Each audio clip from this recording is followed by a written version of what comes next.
Capital Investment Committee will come to order on this 5th day of March. And we welcome everyone. And the first item on the agenda today is Commissioner Franz,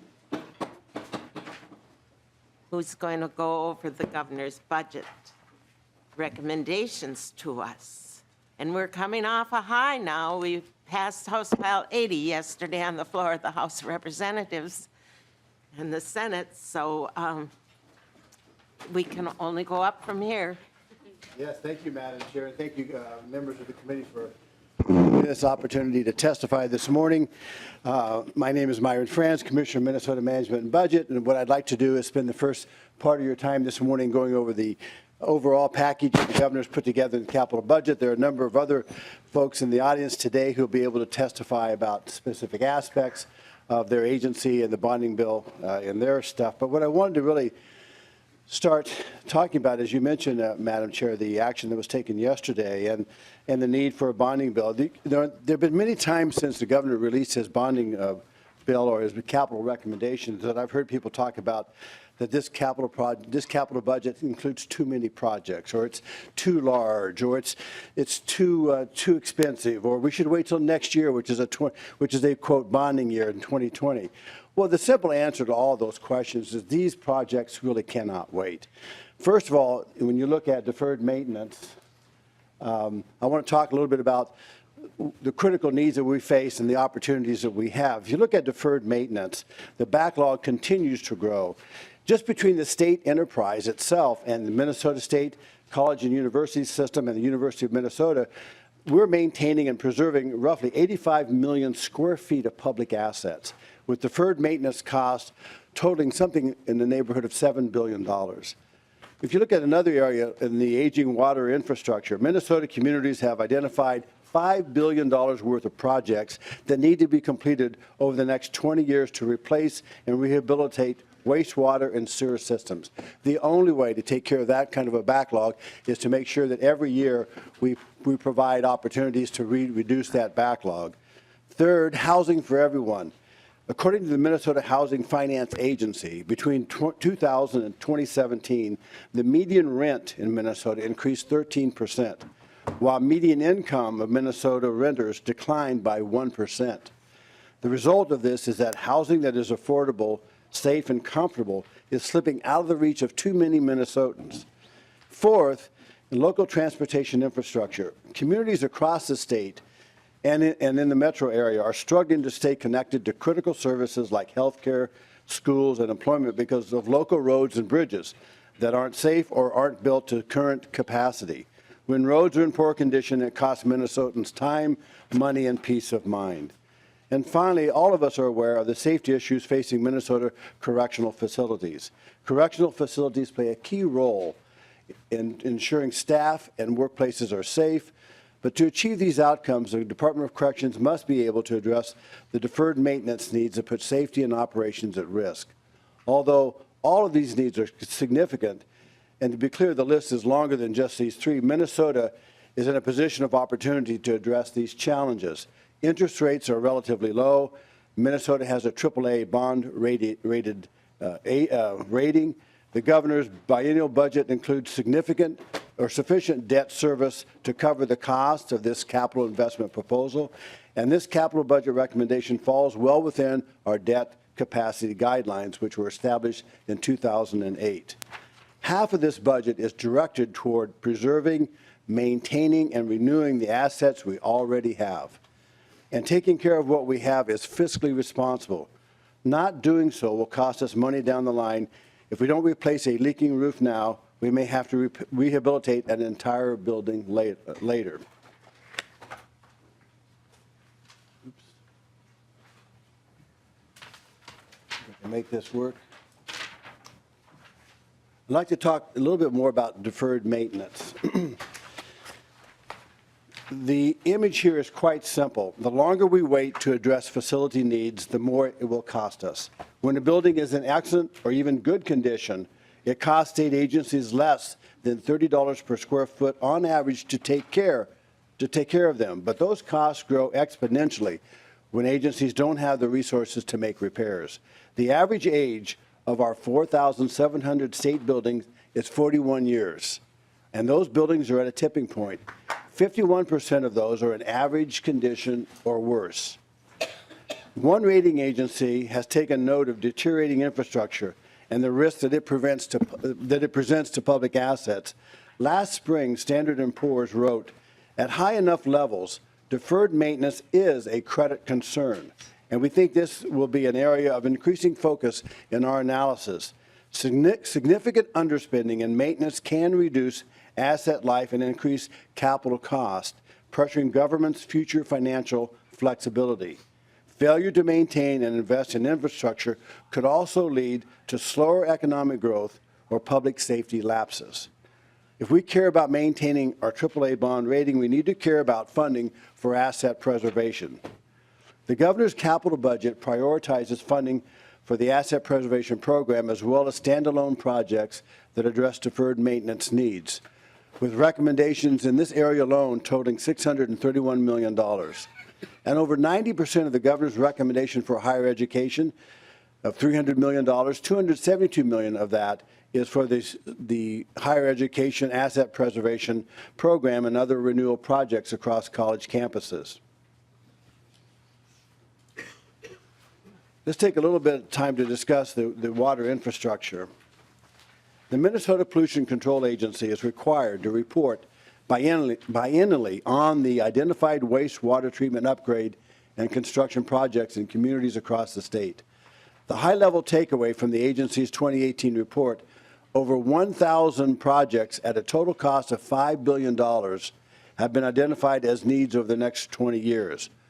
1.6 billion of that, or 31% of that number, are for wastewater systems, and 3.4 billion, or 69%, of those projects are for sewer systems.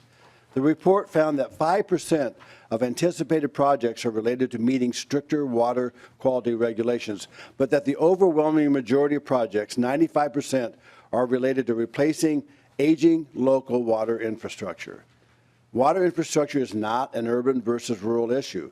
The need is consistent across the state, with 60% of identified projects located in the metro area and 40% of the projects located in greater Minnesota.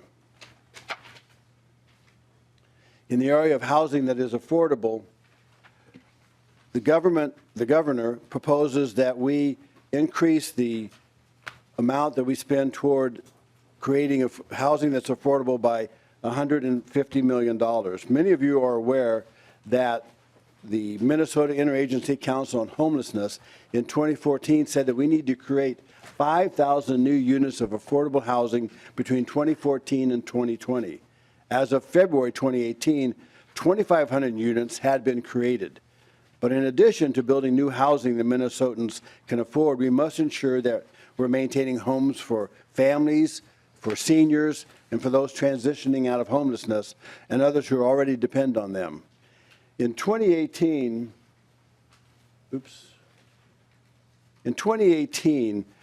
Maplewood Gardens, which you see here on this slide, sought funding to be available from the housing infrastructure bonds to preserve 29 units of affordable housing.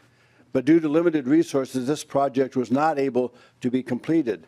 With the governor's $150 million recommendation for housing affordability, including $120 million for housing infrastructure bonds, this would provide funds for projects like Maplewood Gardens, where more Minnesotans would have access to housing that is safe, comfortable, and affordable. Let's talk a little bit about local transportation. We've heard the governor talk about his transportation and transit package, but one of the things that we want to also highlight is that in the area of local transportation, those communities many times are not able to access the trunk highway funds because the roads we're talking about here are local roads and local bridges, not part of a trunk highway system. This photo that you see here is a result of a recently completed grant through the Local Road Improvement Program. Blaine residents used to refer to this 105th Avenue, which is a 1-mile stretch It carries over 9,500 vehicles a day. They used to call this Pothole Street. But what you see here is the new 105th Avenue. It's a 4-lane urban street with median, turn lanes, sidewalk, trail, landscaping, and lighting. This route is an excellent example of the positive impact the local transportation project can have on a community. The 105th Avenue passes in front of a new school in the Spring Lake Park School District, and new businesses have opened along the thoroughfare as well. The governor's capital budget includes $100 million for the local road improvement program. It would fund rural road safety projects, routes of regional significant projects, and the local share of trunk highway improvements. Local roads provide critical connections to the state's interregional corridors and other trunk highways from towns, shipping points, industries, farms, recreational areas, and other markets throughout the state. State assistance is needed to supplement state-dedicated financing and preserving and developing a balanced transportation system throughout the state. Preserving the structural integrity of Minnesota's bridges is a top priority for MnDOT, counties, cities, and townships. Bridges are a critical link in the state transportation system and benefits the state's economy by providing connections for people and markets throughout the state. The photo on this slide shows the iconic aerial lift bridge in Duluth. Maintaining the aerial lift bridge is critically important to both Duluth and to our state's economy. Goods worth about $2.3 million pass under the bridge to the Port of Duluth each year. But after nearly 20 years of wear and tear, the lifespan truss is corroding. To avoid costlier repairs to the steel elements, replacement of the corrosion protection paint coating is necessary in the near term. The governor's capital budget includes $100 million for local bridges. That recommendation would allow for the completion of an $11 million project to repair the aerial lift bridge. The final area that I want to describe today before we talk about the overall budget and the inclusion of the money for the capital projects is the area of safety and reliability of the state's correctional facilities. The photo that I just had up there, this photo is from the tunnel at the Minnesota Correctional Facilities in Faribault and is representative of a lot of projects that impact safety and operations. There are a number of tunnels that provide connection of utilities from the power plant to various buildings at the Minnesota Correctional Facility Faribault campus. These tunnels are decades old and now require significant repair to prevent structural failure, as well as update drainage systems, utility racks, and electrical conduit. Currently, the tunnels have temporary shoring in place that essentially provides bracing for the tunnel lid and temporarily mitigates the potential for structural failure. If one of the tunnels is compromised due to structural failure, the utilities within that specific tunnel would be severed and utilities would be lost to the buildings that it serves. The governor's budget, capital budget, includes $38.8 million. I think it says $20 million here, but the $20 million is for just part of the request. It includes a total of $38.8 million for asset preservation and projects in the Department of Corrections to address projects like the tunnel system in Faribault. There are many photos like the one you just saw. Asset preservation projects are needed in all 10 of the state's correctional facilities to fix problems like concrete issues, broken windows, and obsolete, inefficient HVAC systems. While I don't have time to discuss all of them today, there are many important projects that are included in the governor's overall budget, capital budget proposal. We've broken out on this slide the proposals that are based on the committee jurisdiction to provide you some idea of how the projects are spread around the agencies in the overall Minnesota government. We obviously want the agencies all the different committees to hear from their agencies. We want this committee to hear from the agencies about the critical needs that they have. But I think one of the things that we want to point out is that while we did not include a lot of specific local projects, many of the governor's proposals are in fact have a lot of local impact. There's over $15 million in grants to communities across the state to help keep waste out of landfills. There's critical airport infrastructure in Hibbing that would allow DNR to respond to forest fires in the upcoming seasons. There's restorations of National Guard readiness centers to ensure that facilities are usable for the next generation of military service members, and $5 million in grants for public infrastructure that supports emerging and expanding businesses. As I mentioned earlier, Governor Walz's budget proposal is less than half of what the state could potentially authorize under our debt capacity guidelines. These investments that I've listed are important ones, and they represent the steps that we're taking to fulfill the state's responsibility as a steward of public assets. And with 1/3 of the proposal going directly toward projects for local governments, it makes Minnesota a partner with cities, counties, and neighborhoods in the effort to improve infrastructure around the state. The governor's biennial budget has planned the debt service associated with this capital budget. Debt service costs are shown here to reflect the 2019 forecast that we released last Thursday. You can see now that we are projecting a $76,073,000 needed increase in the debt service for this bonding proposal in 20 and 21, and a $131 million increase in 22 and 23 for the debt service associated with this bonding proposal. The trunk highway funds are listed separately. I'm happy to take any questions and look forward to working with this committee to come up with the best bonding proposal that we can have. Thank you, Madam Chair. Representative Torkelson. Well, thank you, Madam Chair, and thank you, Commissioner Franz, for being with us this morning. I appreciate your testimony. It's very interesting. I'm not going to spend too much time on this. I do want to highlight one thing that I put a star on that I think is just a great project, and that's the demolition of the Ford building. It's something that should happen. I look out my office window and I see the Ford building every day, and I think, you know, why are we maintaining that? And it's been sitting there, I think, the entire time I've been in the legislature. It's been sitting there looking at me. And so I know it's a very small item, but I just wanted to highlight that because it's an example of assets that we have as a state that we probably should be getting rid of. One of the questions, you bring up a very important point, that maintaining the assets we have is getting very costly. And you're right, that delaying repairs on some of these facilities can cause further problems down the road. But I think one of the other questions we need to ask is, do we have more on our inventory than we really need? And that's a serious question. It should be asked. This Ford building is just one very small example of an inventory item that we don't need. And the other thing we need to remember is that every time we add another building, a new building, or we add another bridge or another mile of roadway, we're adding to that long-term need for maintenance down the road. And so the costs continue to increase to maintain all of these assets. I'm just going to focus a little bit on transportation, Commissioner. I see that in the governor's proposal you do have additional trunk highway bonds. We are near the suggested limit on trunk highway bonds. I'm not sure how these additional bonds would affect that. Have you taken a look at that?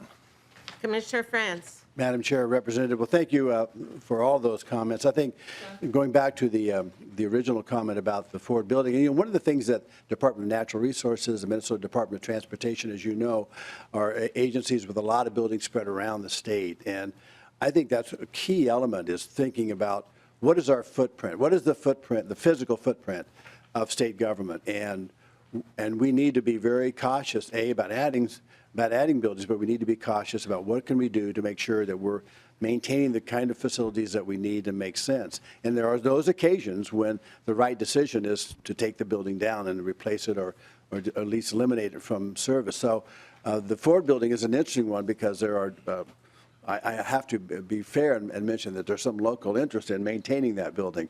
But it does represent one of those issues where you have to come to grips with what's going to be done for that building to maintain some kind of local improvement that makes it worthwhile having versus maintaining it, because it is expensive just to maintain it while it's empty.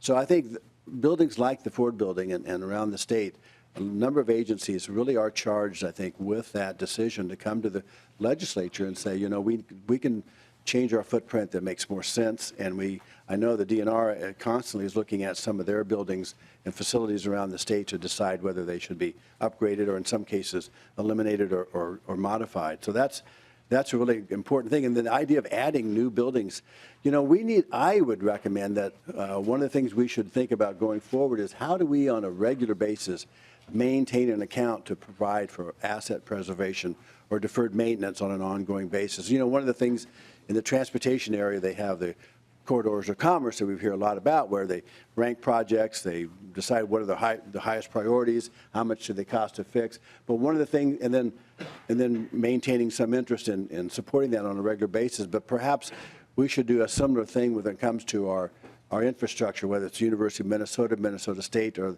the state enterprise, is maintaining a list of those projects that are the most critical, that need to be done right away, and then figuring out a way to make sure that every year we make some serious effort toward dealing with that deferred maintenance list. Because I do think the credit rating agencies are right. They're seeing across the country. We all know that across the country we have really an asset preservation backlog or deferred maintenance backlog. Our infrastructure needs work across this country and across this state. And I think that the states that really don't take care of that are going to find themselves just like if you have unfunded pension liability. If you don't take care of your assets and keep them up to date, the credit rating agencies are going to realize you've got a problem coming up. You're going to have safety issues. You're going to have concerns about the ability of the economy to thrive when you don't have a system that can get goods and services delivered. So I couldn't agree with you more that the need to think about what assets do we have, how do we maintain them, and when we bring on new assets, are we committed to taking care of those assets going forward? Because it's easy for the first several years when you have a new building, but if we don't plan for that deferred maintenance, it's going to occur over the next 20, 30 years. We're not going to be able to keep up with that. But I think in terms of the Trunk Highway Fund limit, we are working with MnDOT to make sure that we don't exceed that limit. As you rightly point out, over the last several years, that limit has been increased on the debt service, so we need to make sure that we're monitoring that, and we're working with the Department of Corrections. Or the Department of Transportation. I don't have the exact numbers in front of me, but I know that that's a concern that we're following to make sure that we don't overexpose the Trunk Highway funds to too much debt. Representative Torkelson. Thank you, Madam Chair. I'd just like to make one more general point, and then I'll certainly get out of the way for others to ask questions. I have a list. But that would be the point of making sure that if we do invest in something new, that we invest well. There's three examples that are really fairly close to us here, one being the Kellogg Bridge that was built by the state. It's now a city-owned asset, of course, but it was built by the state originally, is not performing up to what I would think we'd expect it to perform as a structure. The Science Museum here in St. Paul, if you've driven by recently, you see all the scaffolding on the outside doing extensive repair work on a structure that's really not very old. And finally, I'll mention Fort Snelling, the current visitors center. We've all, I think, seen some of the video and other rhetoric regarding how that building just it was a clever design, but it was not necessarily a good design for that particular site. Making sure that we invest our state dollars well is something that behooves us all, and I just bring up that point because we do have a number of examples, Madam Chair, of poorly performing investments as far as infrastructure goes. Thank you. Thank you. Representative Erdahl. Thank you, Madam Chair and Commissioner Franz, and certainly I don't diminish at all the needs that you are talking about. I mean, we do have an aging infrastructure that we need to address. In the last biennium, we tried to do a lot of that. We have the housing needs. I mean, it's critical to the workforce in greater Minnesota, where it's hard to get people to come and work if they have no place to live. And so these are all problems that we certainly need to address. It just comes down to what all can we do. And just a few questions along that line. Once again, and I know you said this before, but just so we have it again, what is our debt ceiling limit? Commissioner, Madam Chair, so as you know, we have three different guidelines, and they're all two of the first two are a percentage of our total income in Minnesota, which is a little over $300 billion. So the first one is, I think, 3.2%, I think is for the first one, and we're less than 3.2%. So if we were to hit the max, we could bond for something a little over $3 billion, we could bond for and still be below that 3.2% of the total personal income in Minnesota. The second one, and that's for those bonds that have been sold. For the bonds that have been authorized but not yet sold, the number is over 6%, and we're well below that guideline as well. And so it's the first guideline that we could sell up to $3 billion this year and still be below the 3.2% guideline. The other guideline talks about how much we're repaying the bonds over time, and we're well within the 70-30% to make sure we're paying off the loans over a particular period of time. So we're well within those guidelines, and those are guidelines that have been recognized by the bonding agency or the rating agencies as a way to kind of measure a state's capacity to pay based upon the total personal income in the state. Representative Erdahl. Thank you, Madam Chair. And, I'll certainly suggest to my caucus that $3 billion would be a good, no, I won't say that.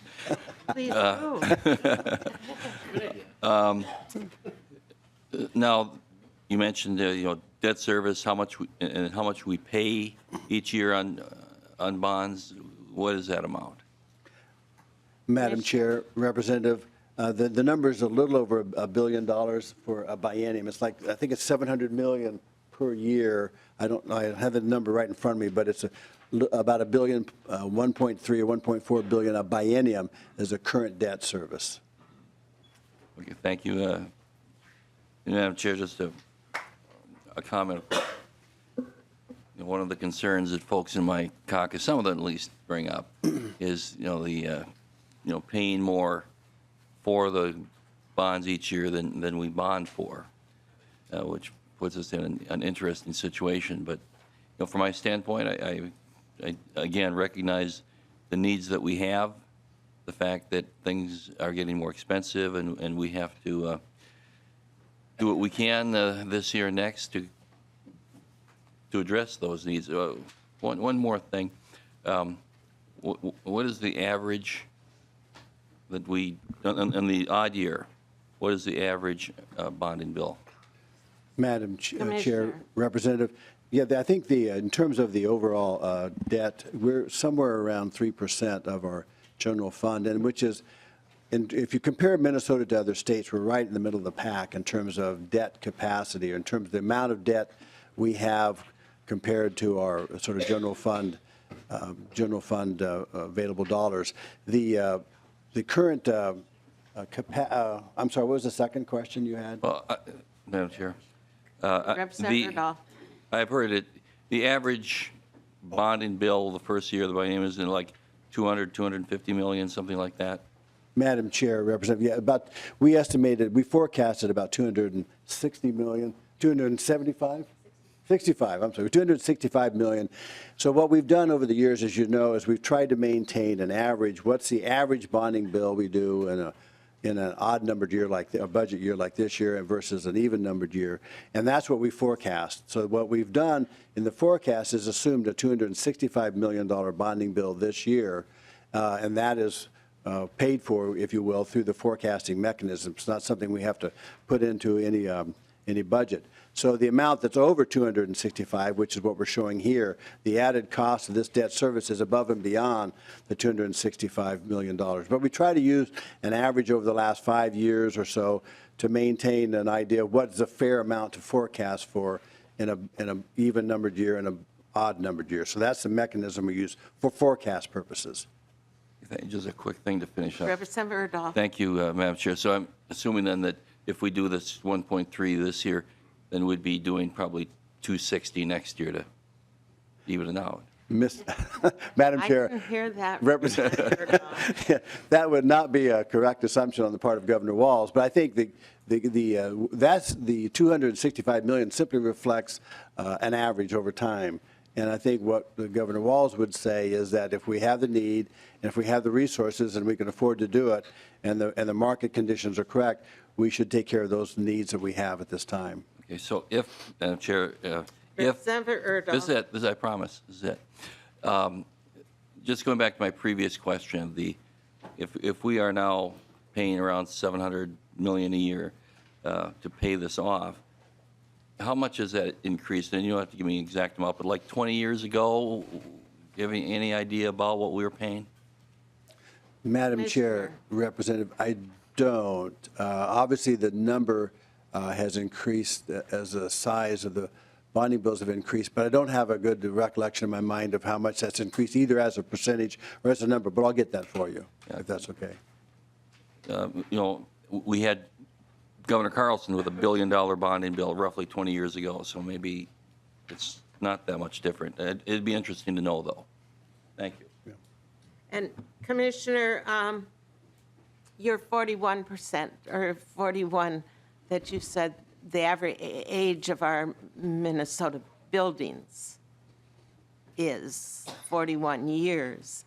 And maybe some history on what the debt service was at the times that we were building up to that 41 years.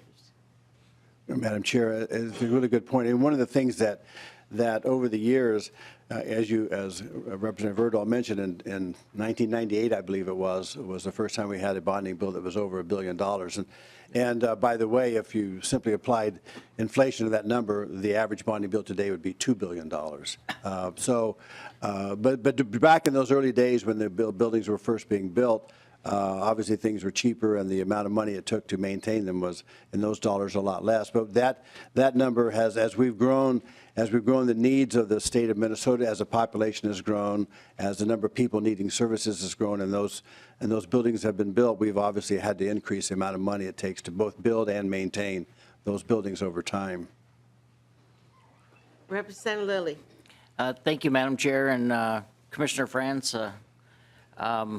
I think the governor made a very wise decision to ask you to stay on board, and I think we're very lucky that you did stay on board, so thank you for that. And Thank you.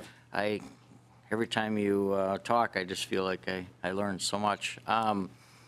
Anyways, there's a few of us that are on higher ed and committee, and then through the years, I'm surprised how interested I've gotten in like rooftops and those sort of things and preserving the buildings we have. But that's up on my priority list, and I was glad to see Governor Walz and your team made that a priority for our university system and the Minnesota state system. And I think the state's the better for it if we are able to work those numbers through. They're not very exciting. They're not the fancy ribbon cutting kind of things, but fixing the buildings and maintaining what we have. And so I'm just happy to see that you've committed to that, and I think it's a real positive thing. Representative Lilly, maybe we should build in more ribbon cutting opportunities. Madam Chair, I was going to suggest, I'd be happy to go do a ribbon cutting for a new HVAC system. I'd be excited by that. Okay, I would too, I think. Or even a roof. I was telling the Madam Wood, Chair, that's right. I was telling Madam Chair this morning, I've got a 22-year-old roof at home and a lot of ice dams. I'm going, I think this might be the year that I invest in a new roof. But it's true. I mean, when you talk about if you don't pay now, you will pay more and later. And then if you think about the point that Representative Erdahl made about employment and housing, if you just look at the shrinking job force that we have and the challenges we have to grow Minnesota's economy by the demographics of our aging population and the shrinking of the people available for jobs, we've got to make sure that we provide housing for workers.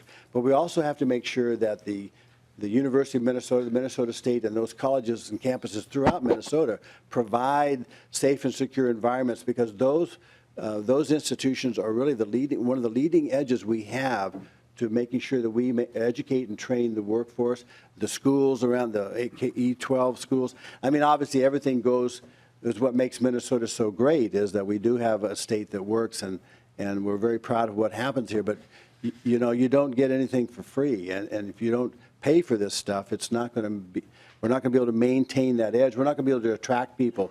We need to make sure everyone succeeds in this state who's a resident now, but we also need to bring more people to the state of Minnesota. And the governor really believes that by increasing educational opportunities through not just money to the education facility, to their budgets, but also to fixing their buildings and institutions. It's really the smart way to grow. And it's also counter-cyclical. If, in fact, you know, we talked about a little bit of the growth slowing in last Thursday, but if there is any kind of slowing coming up, one of the best ways to counter that is through a bonding bill that over time invests in communities and brings on more jobs. So I'm sorry I got long-winded, but thank you, Representative. Are you finished? Okay, Representative Pearson. Thank you, Madam Chair, and Commissioner Franz, thanks for coming in this morning. Yeah, the trigger came from Representative Torkelson talking about the maintenance and that long-standing practice that we have of the ribbon cuttings and the glamour of the new and shiny toys that are out there that this committee tends to focus on. And you know, I guess I want to dig in just a little bit more with the executive branch and how they prioritize some of that maintenance. Do they have a standing plan? Do they have ongoing measures to track and budget and anticipate what we're going to be looking for in the next 5, 10, 20 years when it comes to those types of asset preservations? And or in the absence of that, do they need legislative direction to make sure that we're fulfilling those needs? Because again, a lot of these investments are, they're expensive to put up, they're expensive to build, they're expensive to maintain, but we have many of them out there right now. We've got empty space sitting in this building, frankly, that I, as a realtor, find really frustrating, because in the private sector, we wouldn't stand for that. That'd be inefficiency, and we'd want to fill those offices. We'd want to make sure that the work that can be being done in those spaces can be being done rather than building new and shiny all the time. Madam Chair, Commissioner. really good point. And one of the things that the University of Minnesota and Minnesota State colleges and universities and the state of Minnesota all maintain what we call, they call them different things, but they're essentially asset preservation inventories. And they inventory every single asset that they have in terms of buildings or structures. And they categorize them into whether they're in a crisis mode, really need immediate attention, whether they're in poor condition, whether they're in fair condition, good condition, or excellent condition. So the goal is to try to monitor all the assets in the inventory of the state of Minnesota, University of Minnesota, and Minnesota State. So, and that is the basis of the request coming from the two institutions and from the state of Minnesota. What are those areas where we've got buildings that are in poor or crisis condition that we simply have to take care of right away? But that's how we were getting to the number a little bit earlier. We were talking about how old the projects are, or how old the buildings are, and what kind of needs they have. So we try to maintain a running inventory so we know where every building, where every asset is in terms of its term of service, whether it has any critical repairs that need to be made. So that is the basis for which we make these recommendations to the governor about what should be included in the bonding bill. And I think one of the things we found from both University of Minnesota and Minnesota State, and now the state of Minnesota's own system for tracking these deferred maintenance costs, is that's where we come up with this number that over the next number of years we have billions of dollars that we know we're going to need to spend, because as these buildings age, we know that they're going to come down into a new category. And so we both need to maintain them in terms of just normal maintenance, painting and upkeep while they're in good condition and new, but we also know that the paint will only last so long, and eventually we're going to need to do something more drastic. So it's that system that we use to try to really make sure we have a sense of what is the inventory, how big is the inventory, and what condition it is overall. And we can share that information with the committee if that would be helpful. So I'm sorry, Madam Chair. Representative Pearson. Yeah, again, I appreciate that answer. That helps out a lot. The context is the University of Minnesota, the Minnesota State System, and the state of Minnesota. And so I'm fairly familiar with the University of Minnesota and the Minnesota State System and their HEAPR funding and the specific priorities. So you're saying we do a similar thing within the state of Minnesota across. So how is that prioritized across the categoricals then, across all of the different agencies? How do we rank and prioritize those things? And how does that impact the requests that we see here? Commissioner. Madam Chair, Representative Boyd, one of the ways we do that is, for example, and I know Commissioner Schnell is here available to talk about it. One of the when you get buildings or facilities that are in poor or crisis condition, you have to also assess, are they posing a safety hazard or to the public that's using that facility, or in the case of corrections, we have some, a lot of the corrections buildings are, really, really old and provide really, in addition to providing maintenance challenges, they also provide safety challenges in just the way they're designed. So part of what we try to do is you don't just look at the number that are in poor or crisis condition or fair condition. You look at, are they a threat to the safety and security of the people who are using them or who are working them? So those are the kinds of concerns that will rise a project up, and that's one of the reasons why Commissioner Schnell's projects were forefront in the governor's recommendations, because we felt that they needed both from a asset management point of view, they needed to be fixed, but from a safety issue, we needed to fix those too. So we try to use not just the numbers, but also a quality analysis about how critical is that need to get fixed. Madam Chair. Representative Pearson. And not even a question, just a follow-up statement, because I find that to be true, from what I review and what we have studied in this committee over the last few years, and I think longer ago than that, having talked to staff extensively about this issue as well, we really just tend to prioritize the shiny and new, specifically in this room. And I really, I kind of just want to say shame on us. I really do believe that we need to start focusing more on this. There was, in your comments, you talked about how the state of Minnesota has grown, and so the needs have grown. Well, again, I'd push back on that, and I'd resist that a little bit simply by saying the economies of scale, number one, should create some efficiencies. The way the workforce works in today's environment, we should be revolutionizing how state office buildings are constructed. There should be workspaces that can be fluid. If someone's sitting in an office, I feel like they're not doing their job. They need to be out serving the people in the state of Minnesota. And that may mean they need to be out in the community. They need to be out reaching out to people at the hospitals, at the, fill in the blank. Whatever their job is probably not actually getting done in an office. We have to rethink that, and we need to be using technologies and creating the efficiencies that exist, again, in the private sector. I'm a real estate agent. We recently remodeled our office. We're using a third of the space that we used to use because that's what our job is to be out working, not sitting in an office space. And again, that's a very broad statement, and I know not everyone's job can be done on the road, and not everyone's job is specifically inclined for that type of interaction. But I do think we want to challenge the status quo of how we've been going about things and what we've been building. And more than anything else, I think we have to focus on the assets that we have.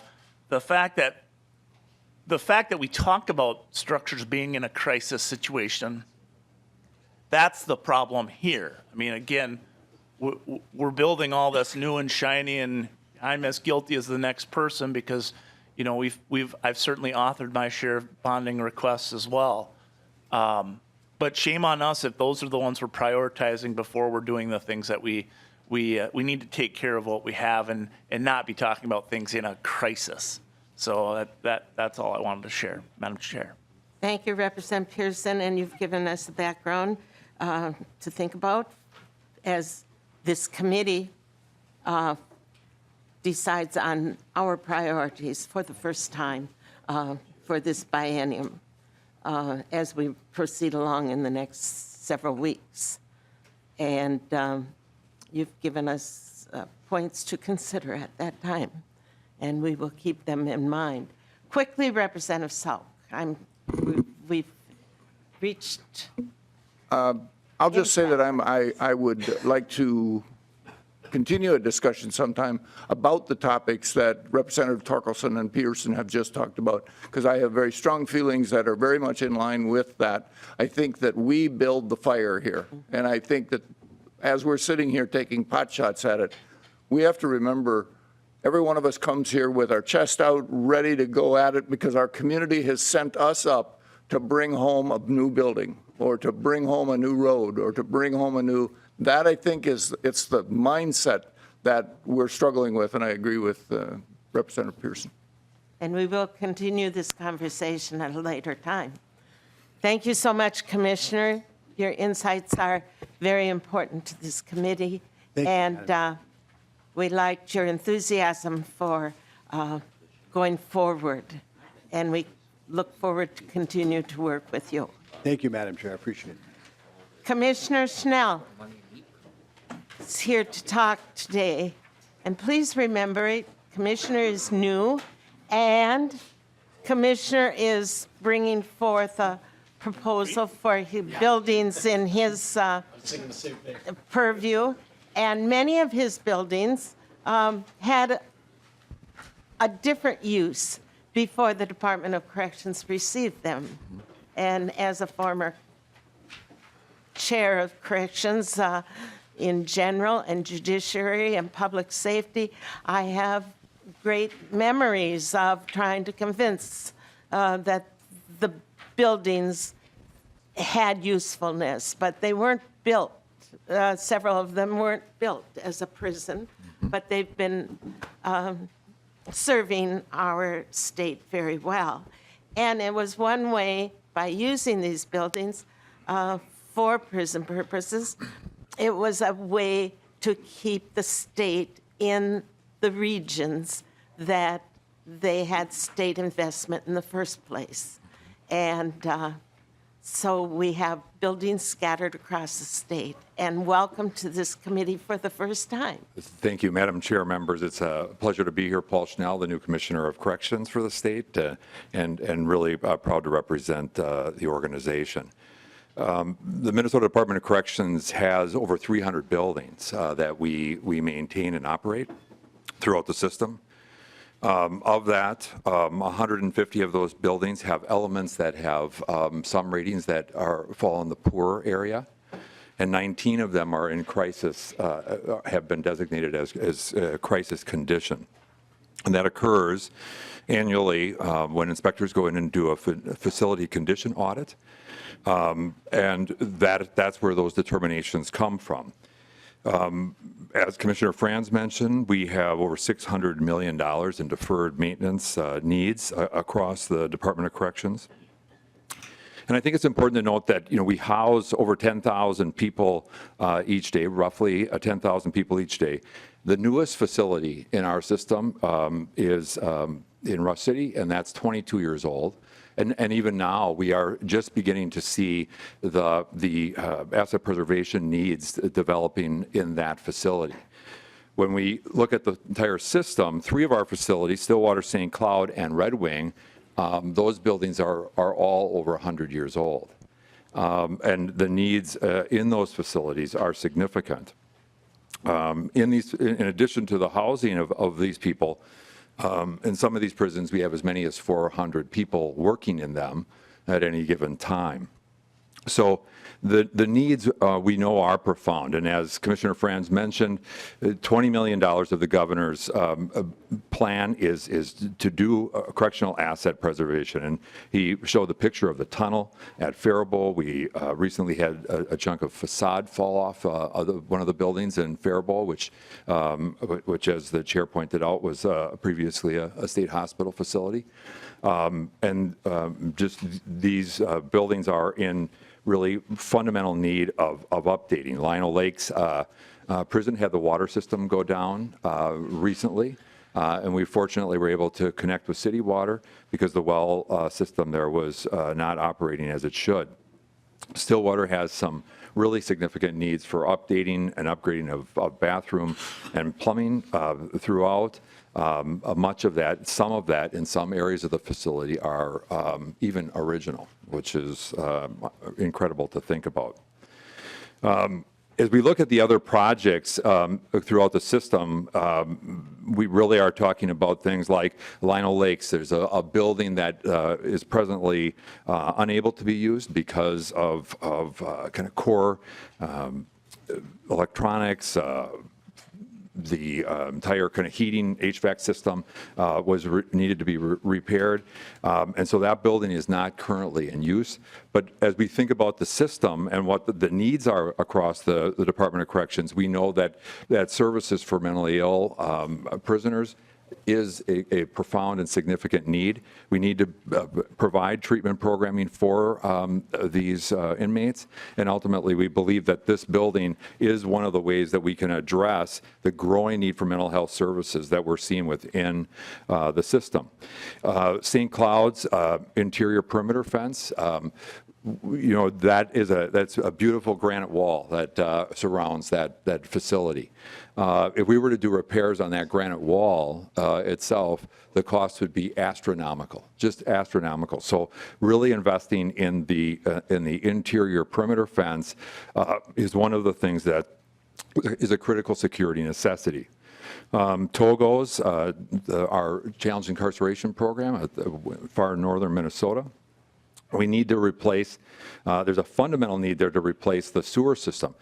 If we don't do that, we are going to ultimately end up having environmental issues because that sewer system is today the original, which I will add was hand dug by inmates many years ago.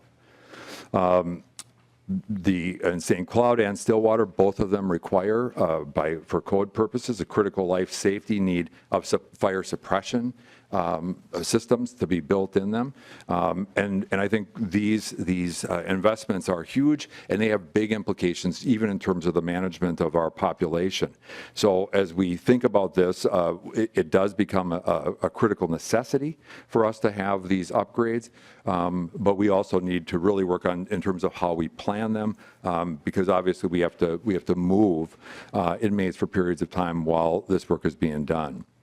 And then finally, there is, in Red Wing, we have serious needs around master control, the electronics, the technology that operates much of that facility, our camera systems, and profound needs around ADA compliance issues. And this is coming up throughout the system because of the age of our facilities. ADA compliance is a significant issue. In fact, the Department of Justice has been working with DOC staff around some of the issues of ADA compliance throughout the system. And we have and are developing a plan. And right now, Red Wing is one of the areas that we need to make an investment, because right now, in order to have family members visit somebody who's incarcerated at Red Wing, we have to bring them in through a secure area, because that's the only access for a wheelchair-dependent person. So these needs are profound, they're significant, they speak directly to the safety and security of both our staff, as well as the nearly 10,000 people that are serving sentences in our facilities. We believe that the governor's plan is a good one. It is a start. As you know, as I said, the needs are profound. They're great, but we think that these do represent the most critical needs we have today. So funding this, we believe, is important to the safety and security of our prisons. I would stand for any questions you have, but I appreciate the opportunity and the attention being given to the needs across Minnesota around capital bonding issues. Thank you. Representative Lee. Thank you, Madam Chair. Thank you, Commissioner, for coming before us.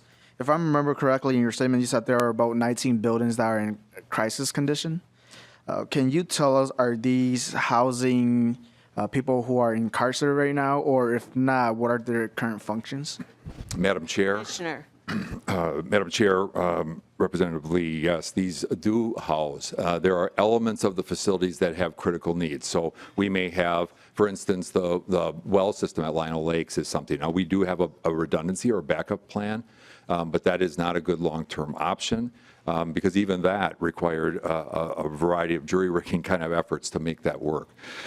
So these critical needs are throughout and do include places where we house inmates today. Representative Wolgamott. Thank you, Madam Chair. And Commissioner, I want to thank you and the governor for realizing how needed these investments in our correctional facilities are. I speak as the representative from St. Cloud, where we have a correctional facility that is very aging infrastructure. The maintenance of this building is vital to the safety and security of our community in St. Cloud. I can literally see the correctional facility from my front porch. And so I want to thank you for what you're doing to make it more safe, with the fire suppression and also with the much needed fencing for the wall. Directly impacts the safety and security of my family and my neighbors.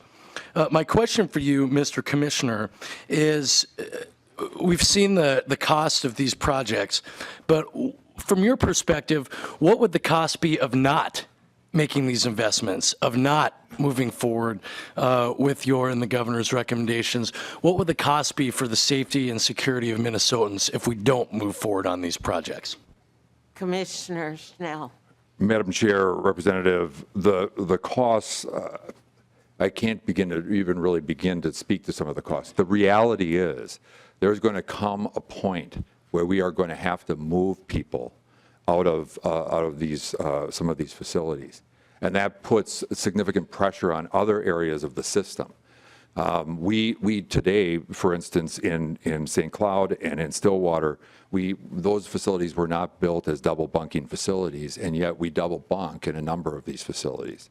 To not do something that investment at Togo ultimately could result in bringing another up to 125, 130 inmates into other facilities, which would put pressure on the system. And this becomes really an important reality that we invest in these things that are going to keep these facilities safe and operational today. These projects, the items listed here, this $38.8 million in bonding money, will help us to ensure that we can keep these facilities operational and safe. Representative Jurgens. Thank you, Madam Chair. And thank you for being here, Commissioner. And while Commissioner Schnell may be new on this job, he does have a wealth of experience, including Chief of Police in Hastings, which is in my district. So thank you for being here today, Commissioner. My question is, there's so many questions that we could ask Department of Corrections that are outside the purview of this committee, so I'll try to keep them away from issues like segregation, and you mentioned double bunking. But what is the overall Department of Corrections budget? Commissioner Schnell. Madam Chair, Representative, our budget is just over about $600 million annually. Okay.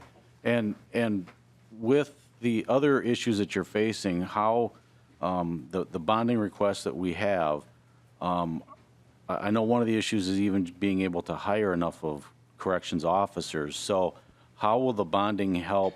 Will it help in hiring, in retaining staff, in alleviating some of the double bunking that you're talking about and some of the other safety issues that our corrections officers are facing?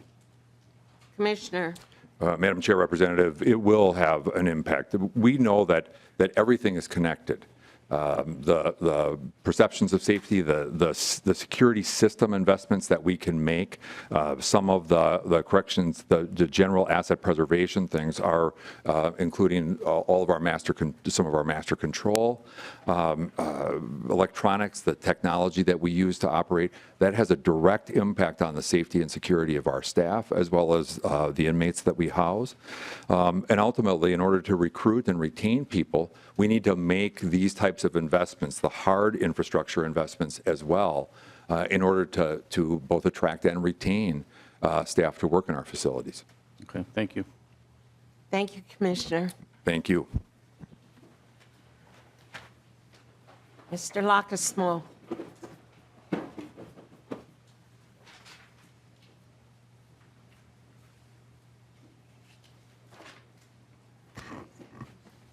Thank you, Madam Welcome. Chair.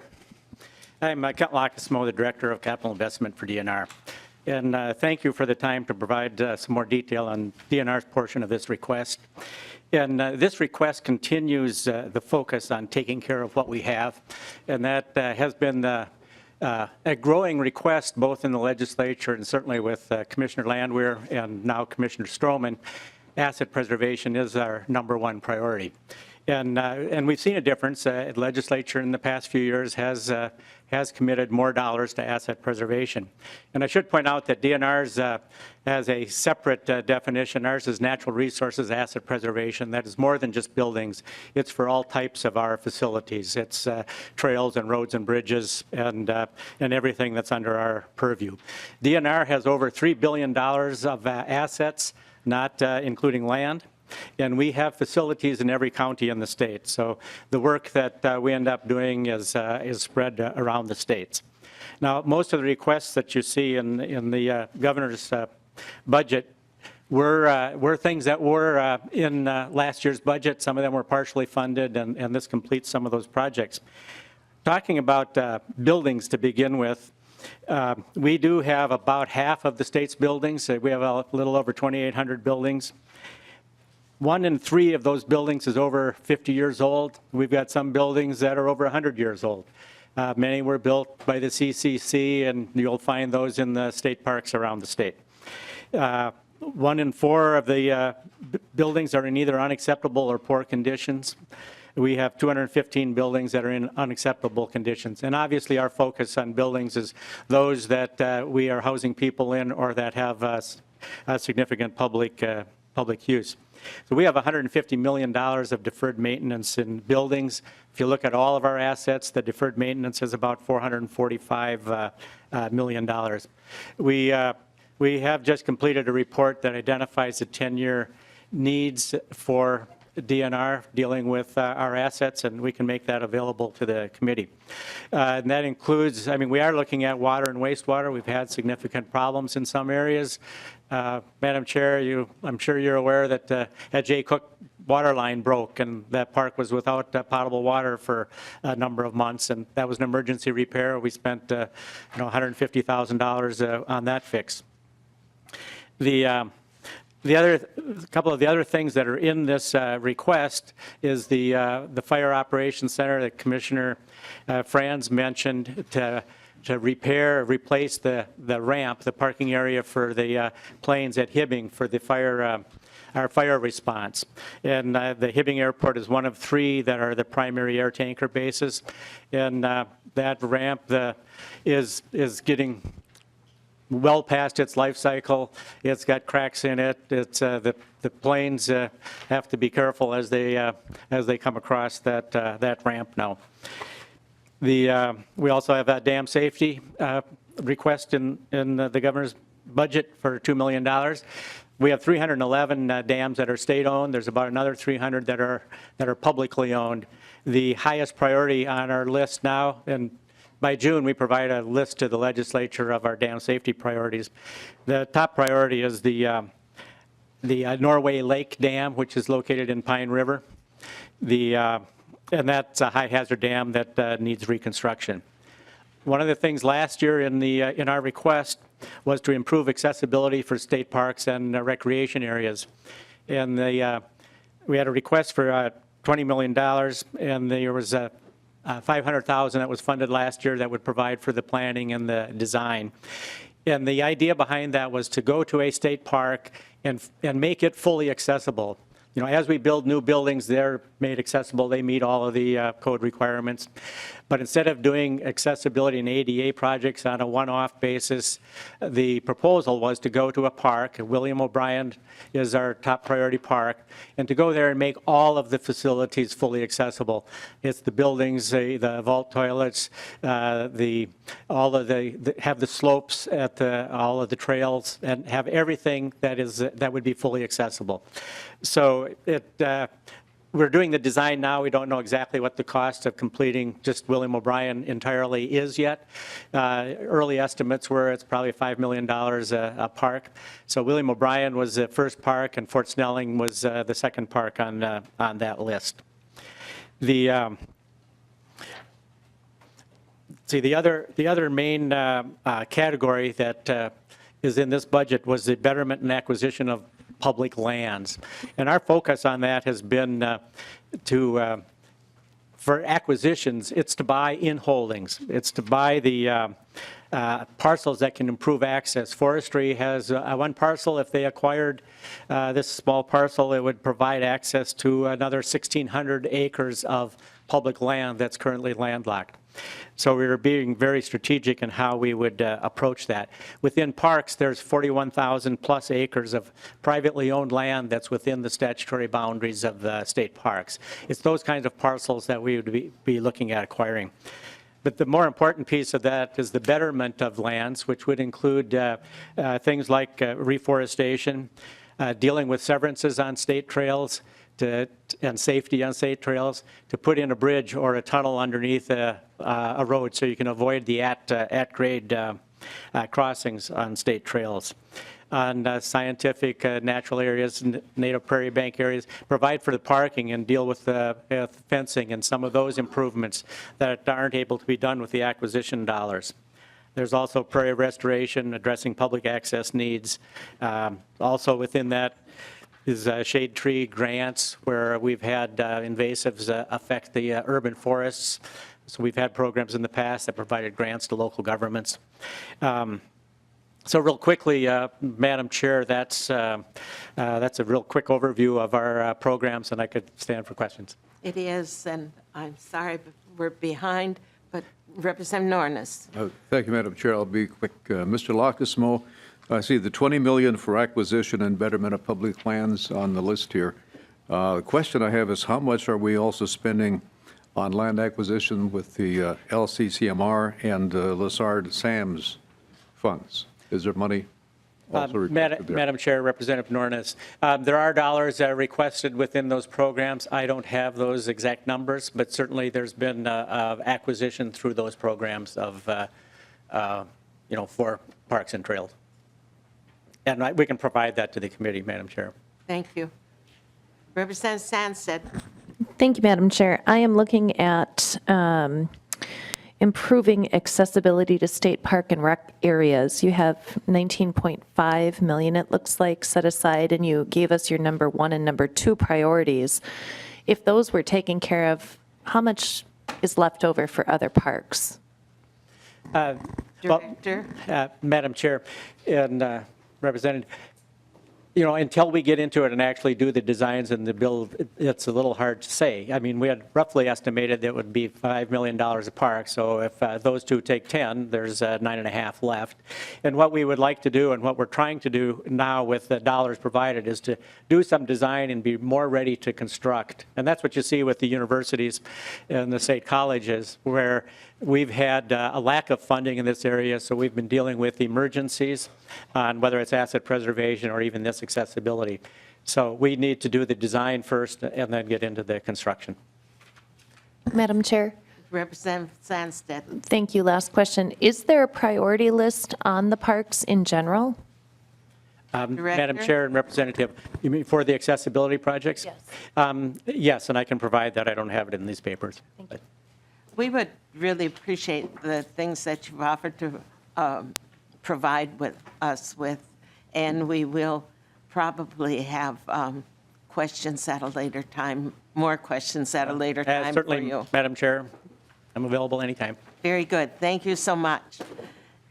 Christina Elwood. State Aid for Local Transportation, MnDOT. Welcome. Good morning, We're Madam Chair. and 5 minutes Representative. short of time already. I will be very brief. Thank you. So you already introduced me, and yes, I work for the Office of State Aid for Local Transportation. Our office supports statewide transportation system, and we work with the local government, so the counties, cities, and townships, to ensure that we have a statewide transportation system that's safe, effective, and it's a coordinated highway network. Our office also distributes funds for the highway maintenance and construction to cities, counties, and townships.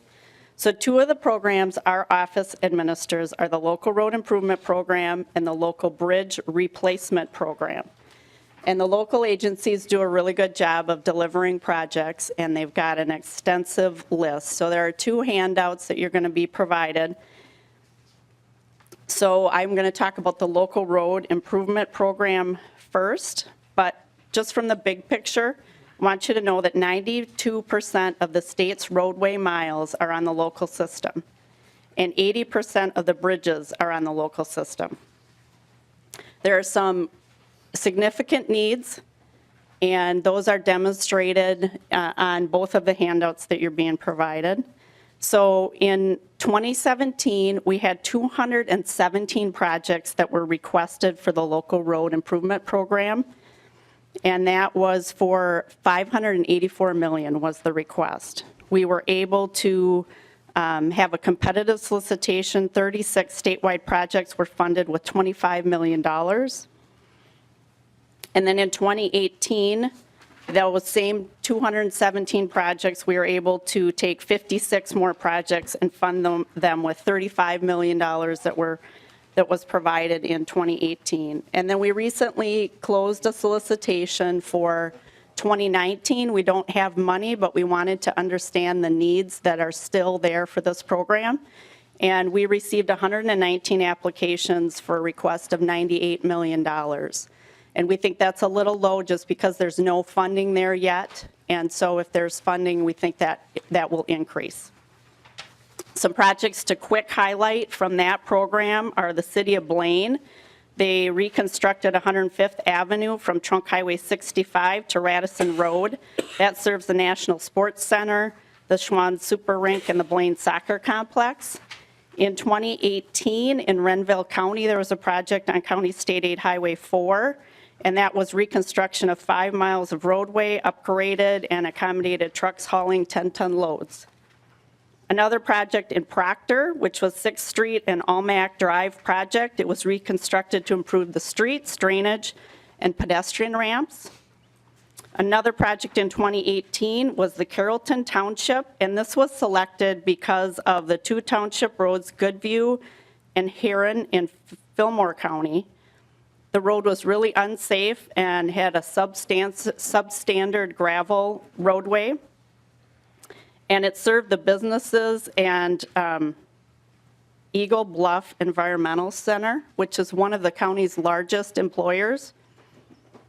And also several schools go there on field trips. And so we wanted to make sure that was accommodated, and it hosts over, the Eagle Bluff hosts over 17,000 people annually. A couple more projects that will be built in 2019 are in Hutchinson, South Grad Road. It'll be reconditioned with a mill and overlay of the pavement, intersection improvements, and trail. Redwood Falls has a project to reconstruct Courthouse Square. And the small city of Vesta has a project with grading and resurfacing. So this program overall provides $4 of improvements for every $1 of bond investment that's provided. Pretty good return. The second program I want to touch base on is the Local Bridge Replacement Program, and this is only for replacing existing bridges. Currently, there are 15,000 bridges on the local roadway system, and 920 of these are deficient or obsolete. So there are two bridge lists that you might see through this legislative session. One is the needs for the next 5 years, and one is a waiting list. The one that you have in front of you is the waiting list. Those are projects that are shovel-ready. They have plans are done or in the works. Those are ready to go. And so on that list, there's 80 bridges that can go right away, but the 5-year needs is 767 bridges. So this is requested for replacement in 2019 and 2020. And these have all been adopted by either the county or city resolutions, and so they are aware of these bridges and they support them. The average cost of these bridges is about $427,000, and the replacement cost of these 767 bridges is over $417 million. So I just wanted to make sure you understand, so there's a waiting list and then there's a needs list, and we encourage the local agencies not to do plans and specs until there's money available. Otherwise, they have to redo those plans and specs and the environmental work. So that's why there's only 80 on the waiting list that are ready, shovel ready. But I wanted to make sure you understood the big picture needs. Can you explain a little bit more in detail this jump from the 5 to the 5-year, the big number in the 5-year coming? So there's a total need of 767 bridges that need replacement. Right. But there's 80 projects, 80 bridges that are ready to go, where there's plans that are developed and the agencies can turn them around right away. They're shovel ready. So that 80 is part of that 767. Okay, but this 767 keeps growing? No, it doesn't keep growing. That's what it is today. That's what it is today. All right. Sorry, And then- am I answering the question? Okay, so what if we pay for these 80? Madam Chair, Then do we have 80 less than 750? exactly. Okay. And that won't change at all until the next go-around of bonding? Madam Chair, yes. As they inspect the bridges and look at them, and you have more that get added to that deficient list over time, yes, that number will go back up or continue to fluctuate. Okay, are these 80 the highest priority of the 750?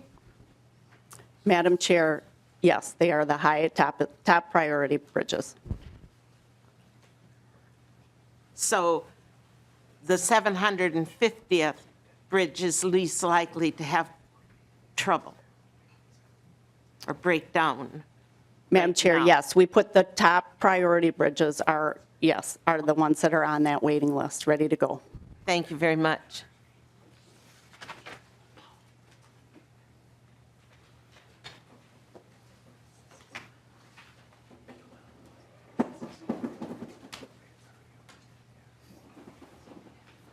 MPCA.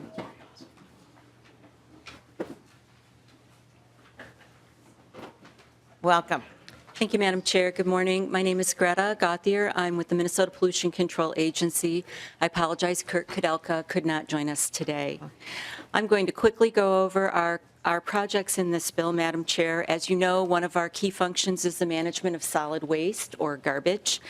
And these bills are all, or the proposals today are all related to our capital assistance program, through which we provide grants to local governments to help develop and implement integrated solid waste management, basically recycling and other recycling-related infrastructure.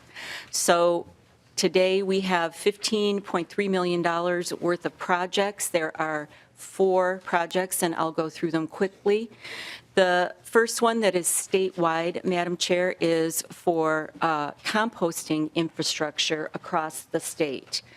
Right now, of all the trash that Minnesotans throw away, 30% of it is organic waste. So food waste, grass clippings, and compostable materials that touch food waste and therefore can have to go in with organics.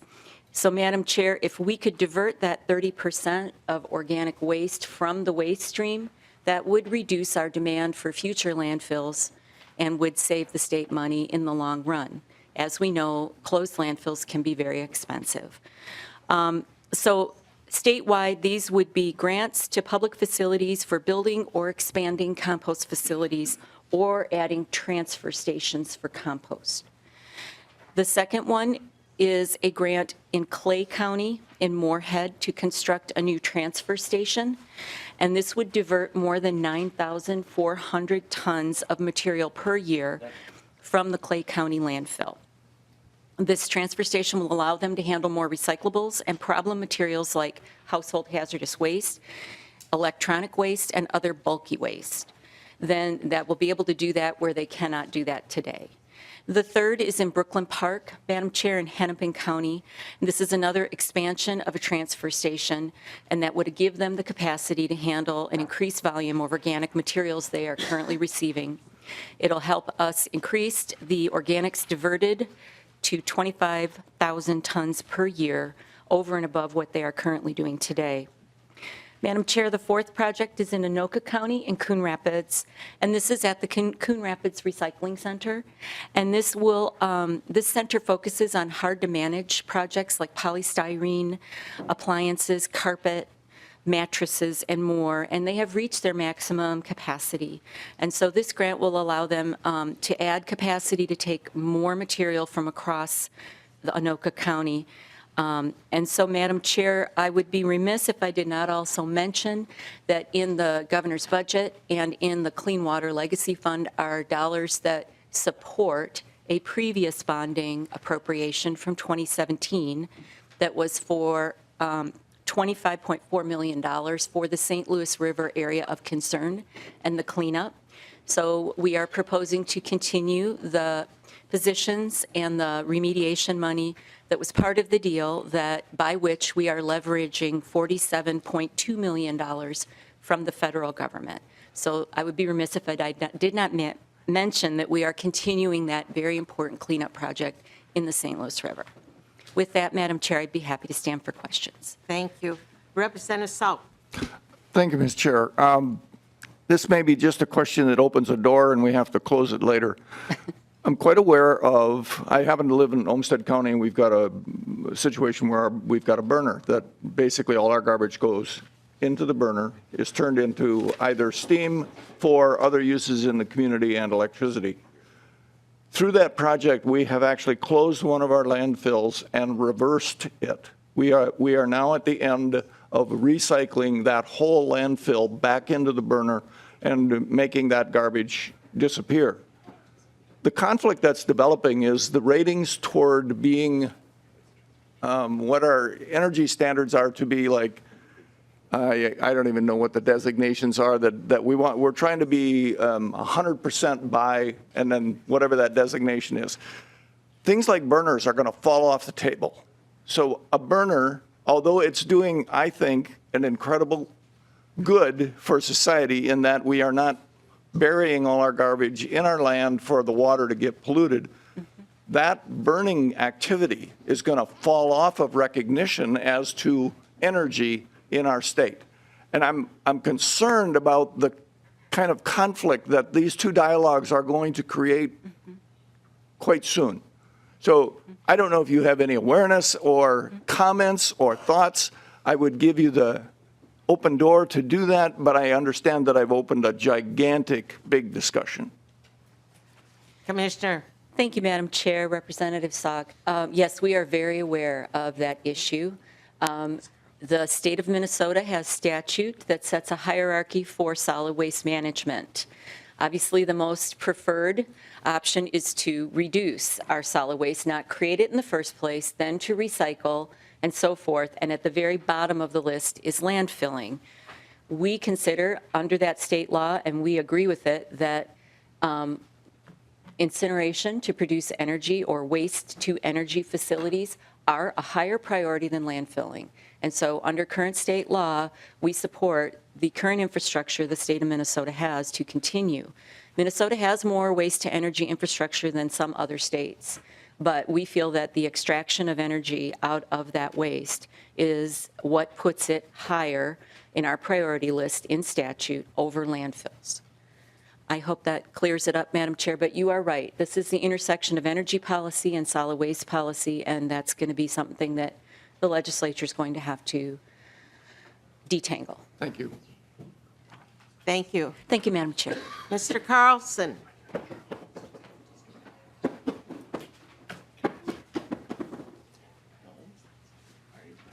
Sorry, but the questions have reduced your time down to 2 minutes. Thank you, Madam Chair. Charles Carlson, Director of BRT Projects. I have a 2-minute statement. Right. Good morning. I am here to speak on behalf of the Metropolitan Council for the Metro D-Line Bus Rapid Transit Project. Governor Walz's capital budget directs $20 million toward the expansion of the D-Line, which will run along Chicago, Emerson, Fremont Avenues in Brooklyn Center, Minneapolis, Richfield, and Bloomington. Bus transitways like the D-Line are efficient, reliable, and user-friendly for passengers. This investment will create opportunities for community prosperity by improving access to jobs and other needs. This corridor is already Metro Transit's single highest bus route, carrying over 5 million passengers per year. Arterial BRT is a proven solution to the challenges we face on local bus corridors. The Metro A-Line project, which received state funding, grew ridership by over 30% in the Snelling Avenue corridor by responding to 2 key challenges faced in local bus routes. First, slow and unreliable bus speeds. Delays from red lights and slow boarding mean that buses are stopped up to half the time. The A-Line has achieved, as the D-Line will offer, significantly reduced delays in these corridors by providing off-vehicle fare collection, optimized station spacing, and traffic signal prioritization. Second, we respond to inadequate passenger facilities and information. Unlike regular bus stops, BRT stations offer clear, defined waiting areas and real-time arrival information that makes transit service more attractive. The proposed $20 million investment would match $55 million that we've already secured for the D-Line. It would complete the project's funding and would be used for design and engineering, environmental work, acquisition of right-of-way engineering, and construction. So this capital investment is one component of the governor's transit funding proposal, which could further upgrade the D-Line beyond this to include electric buses. With that, Madam Chair, thank you for the opportunity to share the project. I'd be happy to answer any questions. Thank you. Thank you very much. Representative Lilly. Thank you, Madam Chair. I was going to move the rules for our February 28th meeting, or the minutes, I'm sorry, the rules. Yes. The new rules, the minutes. All in favor of the approval of the minutes of the 28th, signify by saying aye. Aye. Opposed? Okay, the minutes are adopted. I have to go to rules. Representative, or Mr. Kerr, Department of Military Affairs, you have 3 minutes. Madam Chair, members of the committee, my name is Don Kerr. I'm the Executive Director of the Department of Military Affairs, and I'm going to make an investment myself here. I know I've only got 3 minutes, Madam Chair, but I'm still going to do this because the Adjutant General told me I should. Thank you very much. This committee has been very supportive to our agency. The entire legislature has been, not only in capital investment, but in our base budget. And I want you to know that when we go to meet with our contemporaries from the other 53 states and territories, they're envious of the support that we get from our legislature and from the people of Minnesota, and we appreciate that. I'm here today to talk about 2 projects that were submitted in last year's capital investment bill. You funded the first 4. These are the 2 that remain. And I'm going to spend a little time, though they're both important. One is in Rosemont, the other is in Fergus Falls, upgrades to the armories. I'm going to spend my time talking about the Rosemont facility because the timing is important to us here, Madam Chair. You may or may not know that we're currently constructing a $39 million facility, totally federally funded, in Arden Hills, that we're going to move the 34th Division headquarters into. That facility will be available in 2020 to move them there. We will then move another unit in behind them, but it is our intention to do this renovation to the Rosemont Armory in 2020, and that means the timing kind of is critical for us.